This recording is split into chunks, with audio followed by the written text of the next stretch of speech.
কর্কট রাশির জাতক জাতিকাদের জন্য 2024-এর এপ্রিল মাসটা কিন্তু কিছু ক্ষেত্রে চ্যালেঞ্জিং হতে পারে। যদিও এই চ্যালেঞ্জগুলো কিন্তু আপনি আপনার স্কিল এবং এক্সপিরিয়েন্সের ব্যবহার করে খুব সহজেই বেরিয়ে আসতে বা উত্তীর্ণ হতে পারবেন। মাসের শুরুতে কিছুটা মানসিক টেনশন বা কষ্ট দেখতে পাওয়া যাবে, যার মূল কারণ হবে অর্থের অপচয় এবং শারীরিক সমস্যা। কর্মজীবনের ক্ষেত্রেও পরিবেশ কিছুটা অনিশ্চিত বা ইনসিকিউরিটি দেখতে পাওয়া যাবে, যদিও সেখান থেকে আপনারা কিন্তু খুব তাড়াতাড়ি বেরিয়ে আসতে সক্ষম হবেন। চাকরি বাকরি বা ব্যবসার কারণে বিদেশে যাওয়া আপনাকে সাফল্য এনে দিতে পারবে, তবে এক্ষেত্রে কিন্তু কিছু অর্থ খরচও হতে দেখতে পাওয়া যাবে। ফাইনালি মাসের দ্বিতীয়ার্ধে বা শেষের দিকে কর্মক্ষেত্রের পরিস্থিতি আপনার পক্ষে পজিটিভ হয়ে যাবে, তবে এই সময় এবার পারিবারিক ক্ষেত্রে পিতামাতার সঙ্গে একটা কমিউনিকেশনের প্রবলেম দেখা যেতে পারে। হট করে কোনো বড় সিদ্ধান্ত নেওয়া এড়িয়ে চলবে। বৃহস্পতি কর্মের ঘরে বসে থাকায় কিন্তু চাকরিতে এই মাসে ভালো সাফল্য আসছে। পরিস্থিতি তা সে যেরকমই হোক না কেন, চাকরিতে ভালো পারফরমেন্স এবং কর্মক্ষেত্রের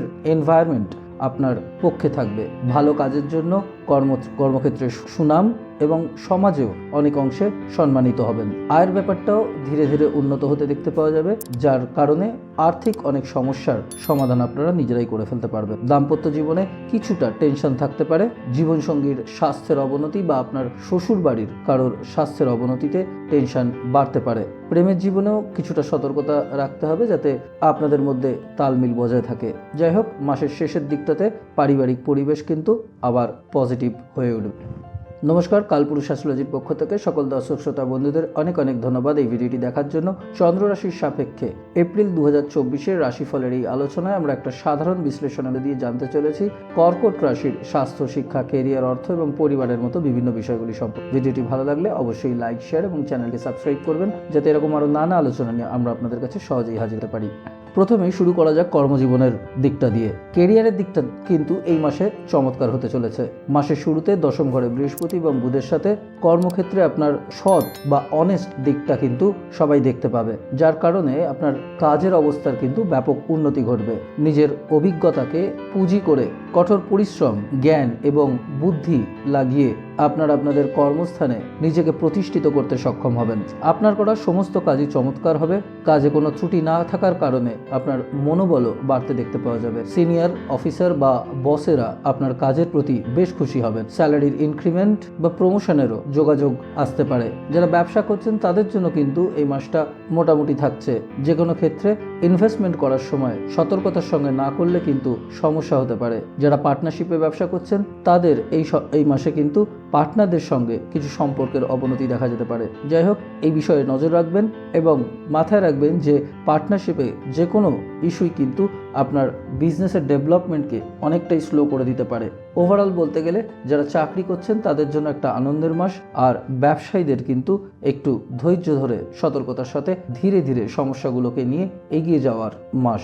আর্থিক দিকটা থেকে কিন্তু কর্কট রাশির জন্য এপ্রিল 2024 কিছুটা আপস অ্যান্ড ডাউনসে চলবে। চাকরি, ব্যবসা সবকিছুতেই সাফল্য থাকলেও ফাইন্যান্সটা কিন্তু কিছুটা সন্দেহজনক থাকবে। যাই হোক, আপনি যদি নিজের কাজ ঠিকঠাকভাবে চালিয়ে যান তাহলে কিছু ভালো অর্থ উপার্জন করতে আপনারা সক্ষম হবেন। তবে ইনভেস্টমেন্টের বিষয়ে কিন্তু সতর্ক থাকবেন। এ বিষয়ে কোনো ধরনের ঝুঁকি নেবেন না। ইনভেস্টমেন্টের যে কোনো সুযোগে সুবিধা অসুবিধাগুলোকে ভালো করে সাবধানে বিবেচনা করে নেবেন। মাসের সেকেন্ড হাফটাতে বেশ কিছুটা আর্থিক লাভের সম্ভাবনা রয়েছে।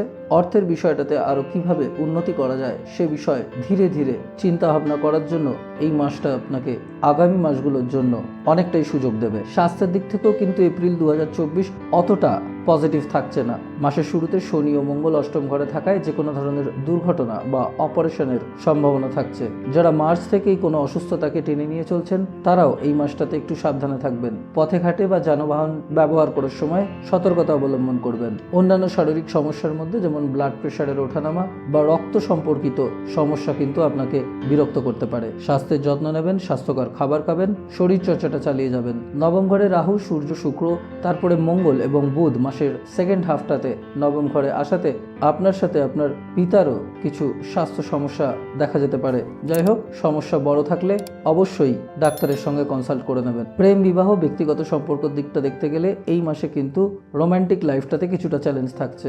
পঞ্চম ঘরের অধিপতি মঙ্গল শনির সাথে অষ্টম ঘরে থাকাতে আপনার প্রেমের জীবনে কিন্তু কিছু সমস্যা তৈরি করতে পারে। সম্পর্কের মধ্যে মতের অমিল, বিহেভিয়ারাল চেঞ্জ, নিজেদের মধ্যে বিরক্তি নিয়ে আসতে পারে।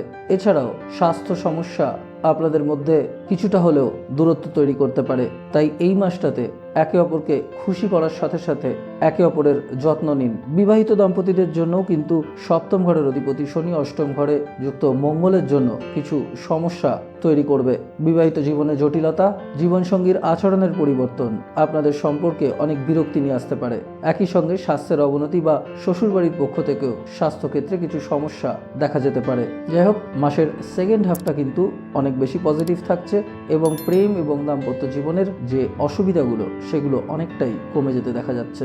পারিবারিক ক্ষেত্রে কিন্তু এই মাসটা বেশ ভালো থাকতে চলেছে। বুধ বৃহস্পতির দশম ঘরে অবস্থান এবং তাদের চতুর্থ ঘরের দৃষ্টি পারিবারিক পরিস্থিতিকে ভালো রাখবে। মায়ের শারীরিক অবস্থার কিন্তু উন্নতি দেখতে পাওয়া যাবে। যদিও অষ্টম ঘরে শনি এবং মঙ্গল আপনাদের দ্বিতীয় ঘরে পূর্ণ দৃষ্টি দেওয়াতে ভাই বোনদের সঙ্গে কিন্তু কিছু ঝগড়া বিবাদ হতে পারে। সতর্ক থাকবেন, কথা বলার সময় ভেবেচিন্তে কথা বলবেন। যাই হোক, পরিবারের মধ্যে যদি কিছু তর্ক বিতর্ক হয়েও থাকে তা কিন্তু মাসের সেকেন্ড হাফটায় সমাধান হয়ে যাবে। মনে রাখবেন, দ্বিতীয় ঘরে বৃহস্পতির পঞ্চম অবস্থানের ফলে কিন্তু সমস্যা নিয়ে কোনো টেনশনের দরকার নেই। শুধু পিতার স্বাস্থ্য সমস্যা নিয়ে একটু সতর্ক থাকবেন এবং ছোট বড় যে কোনোই টেনশনের পরিস্থিতিকে এড়িয়ে চললেই বড় কিছু হওয়ার আশঙ্কা থাকবে না। তাহলে আজ এই পর্যন্তই। ভিডিওটি ভালো লাগলে অবশ্যই লাইক, শেয়ার এবং চ্যানেলটিকে সাবস্ক্রাইব করবেন, যাতে এরকম আরো নানা আলোচনা নিয়ে আমরা আপনাদের সহজেই হাজির। আবার দেখা হবে নতুন কোনো ভিডিওতে, নতুন কোনো আলোচনায়। ভালো থাকবেন, সুস্থ থাকবেন। নমস্কার।